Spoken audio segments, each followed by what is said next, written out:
कि जब मैं हद से आगे बढ़ गया था आशिकी में, यानी जिंदगी को ले रहा मजाक ही में, फिर मजाक ही में मिल गया सब खाक ही में, छू कर आया मंजिलें तो तन्हा था मैं वापसी में।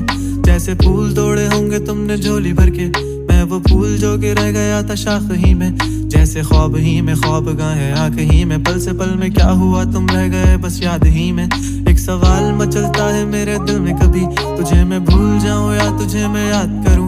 तुझी को सोच के लिखता हूँ जो भी लिखता हूँ, अब लिख रहा हूँ तो फिर क्यों ना एक सवाल करूं। मैं इस सवाल से गम को बदल दूं खुशियों में, पर इन बेजान सी खुशियों से क्या कमाल करूं।